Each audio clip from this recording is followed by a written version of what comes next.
캘리포니아주의 행정명령에 대해서 이번 주에 두 건의 소송이 제기될 예정이어서 이 맞서는 스몰 비즈니스 업주들의 반발이 더욱 거세지고 있습니다. 개빈 뉴섬 주지사를 비롯한 로컬 지역 정치인들에 대한 신뢰가 크게 내려간 상태여서 이러한 신뢰를 회복하지 않은 한 행정명령이 효과를 내기가 어렵다는 지적도 나오고 있습니다. 주옥수 국장. 안녕하십니까? 네, 캘리포니아주를 상대로 이 행정명령의 부당함을 주장하는 소송이 속속 제기되고 있는 것 같습니다. 그렇습니다. 이 소송이 지금 많이 제기됐고요. 또 지금 말씀하신 대로 또 이번 주에 또 두 건이 또 제기될 예정입니다. 네. 근데 이제 북가주에서 지금 소송이 많이 일어나고 있어요. 이제 남가주는 언제쯤 소송이 일어날지 모르겠는데 그러다 보니까 우리가 약간 이 소식에 좀 늦는 감은 있는데요. 네. 이미 북가주에서는 활발하게 지금 소송이 벌어지고 있습니다. 그 북가주 언론 사크라멘토 B가 오늘 보도한 내용을 보면 사크라멘토 지역의 와인바, 미용실, 네일샵 등 스몰 비즈니스들이 개빈 뉴섬 캘리포니아 주지사 또 세크라멘토 카운티를 상대로 소송을 이미 제기했습니다. 네. 그 내용을 보도했는데요. 이들 그 세크라멘토 지역의 스몰 비즈니스들이 제기한 그 소송 그 내용을 소장을 통해 보면 캘리포니아주의 리저널 스테이트 홈 오더가 잘못된 내용을 담고 있고 네. 그리고 인종차별적인 요소가 들어있고 불필요하게 많은 사람들을 실업자로 만들고 있다 이렇게 지적하면서 이 대단히 잘못된 행정명령이라고 이번 소송을 제기한 이유를 밝혔습니다. 또 그런가 하면 북가주 그 센트럴밸리에서도 스몰 비즈니스들이 캘리포니아 행정명령이 부당하다는 내용의 소송을 캘리포니아 주정부를 대상으로 이제 이번 주 중에 제기합니다. 센트럴밸리 지역 스몰 비즈니스들이 제기하는 소송에는 인권보호 비영리 단체 퍼시픽 리걸 파운데이션이 법률 대리인으로 참가하는데요. 이 세크라멘토에서 이제 이미 그 세 건이 제기됐다고 제기됐다고 말씀드렸는데 와인바와 레스토랑을 겸하고 있는 요식업소 58 Degrees 그리고 미용실 비세이지 살롱 또 네일샵, 스파클 네일바 이렇게 세 곳이 소송을 지금 제기했고요. 센트럴밸리에서는 이번 주에 소송을 제기할 곳이 프레즈노에 있는 스크린 골프장, 고스트 골프 그리고 베이커스필드의 멕시코 레스토랑 솔이 루나라는 네. 그런 그 두 곳이 또 이번 주 소송을 제기할 예정이어서 갈수록 이 소송전이 지금 계속되고 있는 그런 양상입니다. 네. 이렇게 잇따라 스몰 비즈니스들이 주정부, 카운티 정부를 상대로 소송을 제기하는 거는 행정 명령에 문제가 많다라는 그런 판단 때문이겠죠. 예, 맞습니다. 이들 그 세크라멘토 지역의 스몰 비즈니스 세 곳 이미 소송을 제기한 세 곳의 그 소장을 보면 캘리포니아주 행정명령이 지나치게 가혹하고 독단적이다 이렇게 지적하면서 특히 근본적으로 반미국적인 un-American이라는 표현을 썼는데요. 반미국적인 조치다 하는 점을 강력히 주장했습니다. 네. 또 그동안의 각종 연구와 관찰을 통해 발견된 과학적 사실들을 무시하고 일방적으로 캘리포니아 주정부, 카운티 정부들이 내린 그런 행정명령이다 이렇게 비판했습니다. 그래서 이 소장을 보면 이번 행정명령, 이 같은 행정명령이 지금의 이 코로나19 확산 때문에 어려운 상황을 진정시키는 게 아니라 오히려 더 악화시킨다. 이런 행정명령 때문에 더 상황이 악화되고 있다. 특히 언제 끝날지가 지금 정확하지가 않잖아요. 그러니까 그렇죠. 이렇게 기한도 정해지지 않은 이런 그 행정명령으로 인한 피해가 너무나 크다. 이런 그 내용을 소장에 담고 있습니다. 그 무엇보다 최근에 캘리포니아에서 지금 급 확산세를 보이고 있는 이 코로나19 관련한 뭐 신규 감염자 숫자도 늘어나고 사망자도 늘어나고 병원 입원 환자 숫자도 늘어나고 중환자실 환자 숫자도 늘어나고 있는데 이런 이유를 정확히 파악해서 거기에 맞는 대책을 세워야 될 의무가 주정부나 카운티 정부에 있는데 그냥 무조건 스몰 비즈니스 문만 닫게 한다는 얘기예요. 이렇게 지금 중요한 수치가 다 올라가는 이유가 땡스기빙데이 연휴 당시에 게더링, 네. 각종 그 모임 때문이었다는 거죠. 게더링의 영향이 나타나고 있는 것인데 이 스몰 비즈니스의 영업 활동과는 아무 관련 없는 그런 그 연휴 게더링 때문에 일어난 일을 지금 스몰 비즈니스에게 이렇게 그 타격을 주는 조치를 취하고 있다. 이렇게 강력히 좀 어필하는 내용도 들어가 있습니다. 소장에서 그럼 어떤 그 주장을 하고 있냐면 약 한 달 전에 땡스기빙데이 연휴가 지났는데요.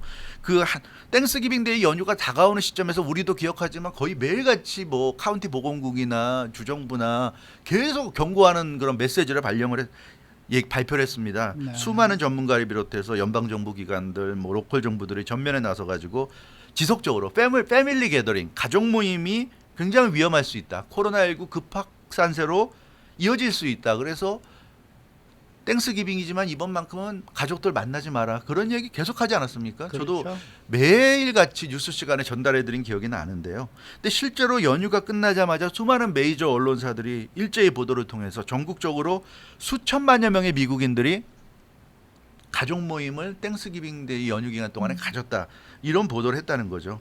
근데 그리고 나서 현실에서 캘리포니아를 비롯해서 전국적으로 코로나19 확산이 지금 두드러지고 있다는 겁니다. 뭐 이건 뭐 누구나 다 인정하는 거죠. 그렇죠. LA 카운티 보건국도 지금의 확산세는 이 땡스기빙데이 연휴 때의 이 여파가 지금 그렇죠. 일어나고 있다고 얘기하고 네, 있어요. 이제 그렇기 때문에 모임 때문에 문제가 됐는데 그럼 모임을 어떻게 막을 건가를 대책을 세워야 되는데 왜 엄한 스몰 비즈니스를 이렇게 망치로 두드려서 막 이렇게 타격을 주는 거냐 하는 그런 지금 얘기를 하고 있는 겁니다. 게다가 이제 퇴임하게 되는 피터 빌랜슨이라는 그 세크라멘토 카운티 보건국장이 있는데 이 사람이 지난달에 캐피털 퍼블릭 라디오와 인터뷰에서 그런 얘기를 했어요. 지역 내 감염 경로 추적 결과를 언급을 했는데 뭐라고 그랬냐면 각종 프라이빗 게더링과 파티들이 가장 높은 확산의 원인이다.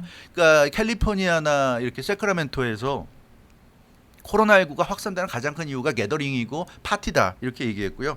레스토랑이나 짐 같은 거는 별로 그렇게 높지 않았다. 큰 이유가 아니었다. 이렇게 라디오 방송에 나와서 인터뷰까지 했어요. 그럼에도 불구하고 결국은 스몰 비즈니스만 정말 속된 말로 때려잡는 이런 보건행정명령을 지금 내리고 있기 때문에 이건 도저히 받아들일 수가 없다. 그래서 이렇게 소송을 제기했다고 이 소장에서 스몰 비즈니스들이 강력히 얘기했습니다. 근데 말씀하신 대로 지금 보건행정 책임자도 이 중환자실 여유가 줄어들고 있는 것과 스몰 비즈니스 영업을 막는 것과는 관계가 없다. 이제 이런 언급을 한 거 아니에요? 예, 방금 전에 말씀드린 세크라멘토 카운티의 피터 빌랜슨 네, 네. 보건국장이 당시 라디오 인터뷰에서 그런 얘기를 했어요. 게빈 뉴섬 캘리포니아 주지사가 중환자실 여유분 15%를 기준으로 내세워서 그것보다 더 밑으로 내려가는 그러니까 5개 광역권을 나눠가지고 어느 광역권이든 그것보다 더 내려가면 중환자실 여유분이 더 내려가면 행정명령이 발효가 되면서 뭐 모든 스몰 비즈니스가 셧다운 되든지 아니면 아주 엄격하게 제한된 상황에서만 영업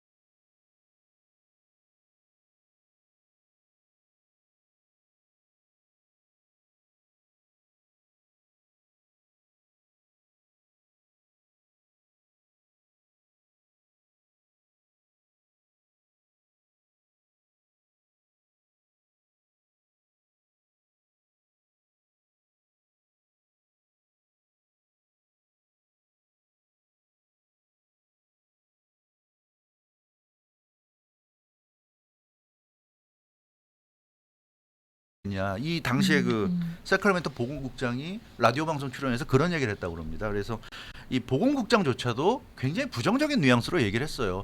이 스몰 비즈니스를 영업을 못하게 막는 게 도대체 중환자실의 환자 수를 줄이는 것과 무슨 관계가 있냐는 거죠. 직접적인 관계가 없는데 이렇게 스몰 비즈니스에게만 모든 책임을 전가하듯이 모든 부담을 지우듯이 하는 이런 거는 좀 아니지 않는가 하는 그런 뉘앙스로 얘기를 했다고 그러고요. 그래서 이 피터 빌랜슨 세크라멘토 카운티 보건국장이 한 말을 해석해 보면 코로나19 확산이 심각한 건 사실인데 그렇다고 해서 스몰 비즈니스만 이렇게 영업하지 못하게 막는 건 전례가 없는 일이다. 이런 지적이고 영업 제한 조치를 취하는 게 이렇게 스몰 비즈니스에 대해서 응급실 환자 숫자를 줄이는 어떤 그런 효과를 낸다고 기대하기도 어렵다는 얘기예요. 그게 보건국장이 얘기한 부분이고 그래서 이런 부분을 소장에 적시하면서 캘리포니아 이 행정명령이 과연 코로나19 확산에 제대로 지금 대응하고 있는 것이냐 그렇지 않다. 이제 이런 주장을 지금 네. 스몰 비즈니스 쪽에서 하고 있습니다. 게다가 또 여기에 더해서 보건행정명령이 소수에 대한 차별이다라는 네. 주장도 이번 소송에서 제기됐다고요. 예, 이번 소송에 제기됐어요. 이번 예. 세크라멘토 세 곳의 스몰 비즈니스 소장에는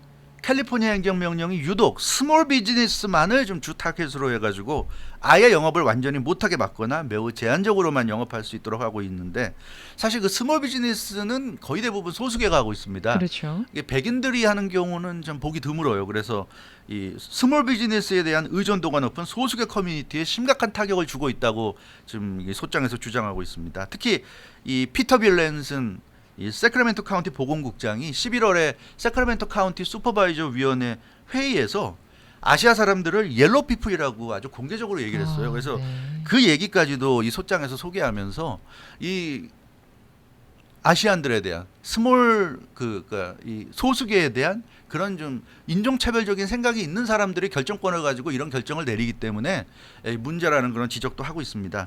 그래서 이게 굉장히 그 세크라멘토에서는 큰 논란이 됐던 일입니다. 옐로우 피플이라고 대놓고 이렇게 슈퍼바이저 카운티 위원회 같은 공개 회의석상에서 얘기했다는 건 참 충격적인 일인데, 그러다 보니까 이게 엄청나게 논란이 됐고요. 피터 빌랜슨 이 세크라멘토 카운티 보건국장이 자기가 아시아 사람들을 비하하려는 의도로 그런 단어를 사용한 게 아니었다고 사과까지 해야 됐고요. 결국 앞서서 이 사람이 물러난다고 그랬는데, 사임한다고 그랬는데, 사임하는 이유도 바로 아시안들을 그렇게 대놓고 공개적인 석상에서 옐로우 피플이라고 했기 때문에 결국은 그 여파 때문에 지금 이 사람이 네. 보건국장직에서 지금 물러납니다. 물러나고 가족이 있는 동부의 볼티모어로 돌아가기로 결정하는 그런 결정을 내렸는데, 그래서 이 소장에서 뭐라 그러냐면 주정부나 카운티 정부 같은 공중보건 행정명령 결정권자들이, 그러니까 소수계들이 많이 종사하는 스몰 비즈니스만을 타겟으로 하고 있다, 이렇게 아주 강력히 반발하고 있어요. 그러니까 이건 처음부터 이 사람들은 스몰 비즈니스에 대해서는 별로 신경을 쓰지 않는다는 그런 거예요. 그렇기 때문에 이 스몰 비즈니스를 주 타겟으로 하는 행정명령을 내리는 것에 대한 정치적인 부담이 없다는 겁니다. 이제 왜 그러냐면 캘리포니아는 지금 민주당이 장악하고 있는데, 민주당이 가장 신경 쓰는 지지 기반이라는 것이 IT라든가 파이낸스라든가 이런 산업들을 기반으로 하는 중산층 이상의 화이트 칼라 백인들이라는 거죠. 그러니까 민주당의 지지 기반 백인들은 주로 대기업 소속이거나 전문직 종사자들이거나 고학력자들, 기본적으로 가지고 있는 돈도 많고 또 소득도 많은 사람들이기 때문에 이런 사람들은 거의 스몰 비즈니스에 종사하지 않고 있어요.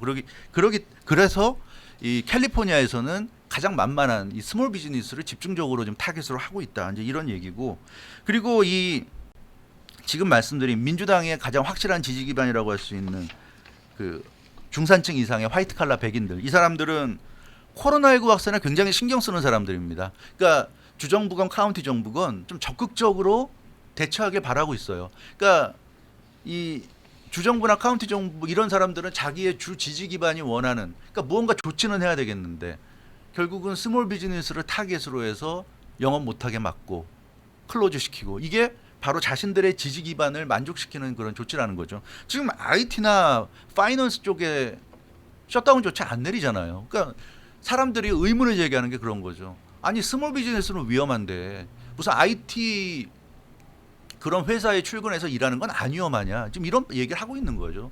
그런데도 많은 사람들이 모여서 일하지 않습니까? 근데 왜 거기는 셧다운을 안 시키고 왜 스몰 비즈니스만 셧다운을 시키는지, 그 구체적인 합리적인 타당한 이유를 댈 수가 있는지, 이제 그런 부분을 제기하고 있는 거고요.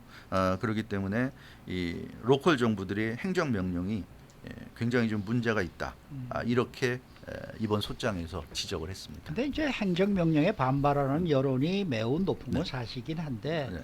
지금 사실 또 코로나19 확산이 심각한 것도 네, 팩트 아닙니까? 그렇죠. 네. 그렇게 되면은 이 행정명령 등이 소송을 통해서 무효화된다. 네. 이것도 괜찮은 거예요? 그래서 그런 생각하는 사람도 있어요. 사실은 어찌됐건 코로나19 확산이 심각한 건 사실 아니냐. 그리고 코로나19가 뭐 독감보다는 확실히 더 지금 무섭고 위험한 것도 사실 위험하고. 아니냐. 음. 그러니까 뭔가 조치는 취해야 되고, 그러니까 좀 답답하고 좀 스몰 비즈니스 입장에서 억울하다고 느낄 수도 있지만 그래도 좀 어쩔 수 없는 거 아니냐, 이런 생각도 하는데, 여기서 이제 몇 가지 생각할 게 있는데요. 그러면 비즈니스 활동을 중단하고 집에만 있으면 안전하냐고 좀 반문하는 거예요. 그게 무슨 얘기냐면 모든 비즈니스 활동을 다 중단하고 집에만 있는 게 아니라 마켓에 가서 장도 보고 운동도 하고 개들을 산책도 시키고 자동차 기름 넣기 위해서 주유소도 가고 뭐 약이나 영양제 같은 거 복용하는 사람들은 약국도 가야 되고, 그러니까 어차피 완벽하게 집에만 있지 못합니다. 결국은 밖을 돌아다니게 됩니다. 그러니까 다만 그걸 이제 최소화한다는 얘기지만 어찌됐건 돌아다니게 되고 지금 리테일샵 같은 데는 20% 제한되긴 했지만 소비 활동할 수 있잖아요. 쇼핑할 수 있잖아요. 쇼핑도 할 수 있고. 근데 그러니까 어차피 사람들이 밖으로 돌아다니면서 활동할 수 있고 뭐 개빈 힐슨 주지사는 얼마 전에 트위터를 통해 가지고 멘탈도 중요하니까 해변가 나가서 좀 즐겨라 이런 트윗도 해가지고 좀 논란도 일었었는데 그러니까 인간인 이상 최소한의 활동을 해야 되는데 어차피 모든 사람을 전부 다 정말 완벽하게 집안에만 가둬놓고 셧다운을 한다면 그게 효과가 있을지 모르겠지만 실제적으로는 다 돌아다니고 있고 다 컨택을 하고 있는데 왜 유독 스몰 비즈니스만 막고서 못하게 하느냐 이 얘기입니다. 이 얘기예요. 그래서 정말로 사람들이 컨택을 못하게 막아야 된다면 접촉을 못하게 막아야 된다면 정말 말 그대로 완벽한 셧다운을 하든지 짧고 굵게 뭐 일주일이면 일주일 동안 정말 모든 업종을 다 떠나서 모든 사람 우리 같은 뭐 이런 지금 방송하는 사람들도 그렇고 다 집에 가 있고 완벽하게 셧다운을 하든지 그것도 아니면서 왜 특정한 업종만 그것도 근거도 없는 그 업종에서 확산이 많이 된다는 그런 근거도 없는데 왜 그 업종만 막느냐 지금 이런 얘기를 하고 있는 거죠. 근데 이제는 그렇게 이제 지적을 해도 말을 안 들으니까 이제는 이제 행동에 나서서 소송을 이제 제기하고 있는데요. 이 소송이 과연 어떤 결과를 나올지 참 궁금합니다. 네, 네. 수고 많으셨습니다. 조영석 국장이었습니다.